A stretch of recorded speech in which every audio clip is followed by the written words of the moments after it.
Well, I'm Shayne Woodard, owner of Blacksheep Pickers, and happy to have y'all here and see your stuff on around town, promoting all the businesses. So I think what y'all do is great, and now it's my turn. Yes. Yeah.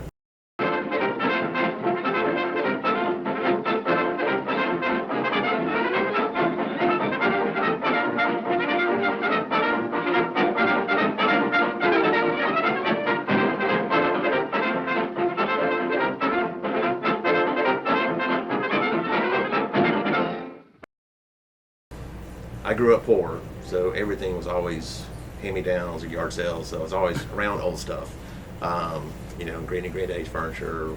So I grew up around it. So kind of from that point, and then joined the military. And my nana, going back to old stuff, my nana would take me to flea markets because she loved antiques, and so we'd always go to flea markets. And that's back when you could just drop me. I'd stay at the military stuff, and she'd go do her thing, and then come back and pick me up. So I got stationed in Germany, and they have flea markets. So I was going to their flea markets all the time. And then this thing called eBay came out. Yeah. So I jumped on that real quick, buying old Soviet Union gear and selling it. And it was just kind of like a hobby because, it was an airman in E1 or E2 or 3, you just don't get a lot of money. So it was a little pocket money for beer in Germany. So then I just kept doing it. And then I got stationed here and saw a sign for a storage auction. Took the leap.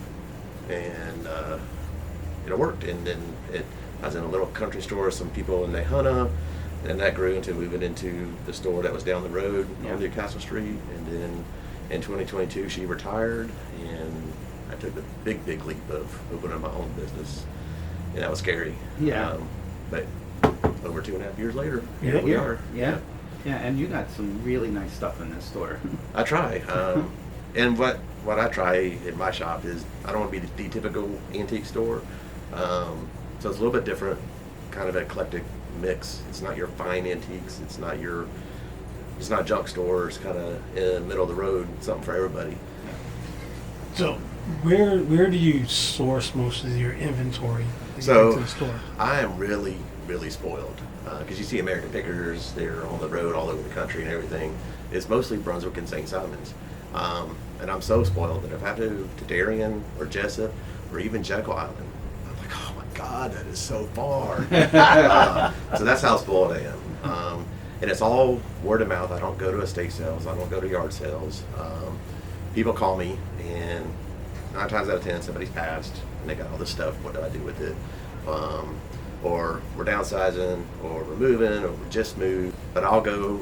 9 times out of 10, I'm going to the person's property or their house or the barn or their shed. I've been in a 1860s carriage house in Darien before.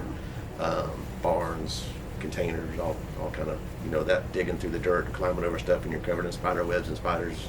It happens. What are some of the most interesting finds, or like a holy crap, I can't believe this just fell into my lap type of thing? This is at a storage auction. And nobody showed up. It was one of the hurricanes we had here, and I called and said, "Are y'all still doing the auction?" "Yeah, we already ran the ad." So yeah, it's like, oh damn it. So I drove from exit 29 to the storage facility, and I was the only one that showed up. And it was one of those where the hurricane just wasn't there yet. Right. So it's kind of cloudy but clear.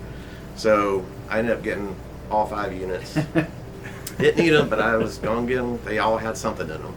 And then the last one. There's a little 5x5 full of black garbage bags, and if you do storage auctions, black garbage bags, that's closed, so nobody wants clothes. I usually wash them and then donate them. Right. So I didn't bid on it. They're like, "Come on, Shayne, just get the last one." I was like, "No, I don't. I got these other 5. I don't need this thing of clothes." Like, if we just give it to you, please just clean it out so we can rent it. And I was like, oh, because they're people I know, they're friends. I'm like, fine. So since the hurricane hadn't come yet, I threw everything in my van. It took me like 10 minutes to throw all these, like half a dozen or more black garbage bags. And then I got home and the hurricane still wasn't there yet. So opened up the bag and started processing. Those clothes can be washed, donated. These are trash, that's trash. Going through all the purses and everything. Not really finding nothing. That's the whole time I'm kicking myself. Why did I do this for? Just it'll be a loads of laundry to do. And then I threw this box. And it was a Tylenol box, but it had been folded and taped shut flat. So like, well, wait a minute, why is that taped shut? And right. It wasn't flat. I could tell there was something in it. So I got it out of the garbage can, cut it open with my knife, and in 1-inch squares, folded in 1-inch squares inside that Tylenol box, was $500 in 50s and $100 bills from 1996. Wow. So what did I have to do? I had to dump that garbage can out and go through everything else. And so I found another almost $300 in 50s, 100s, and $2 bills from 1996. So from that free unit that I didn't even want, I got enough money that paid for all the other units and the rent on them for that month. Wow.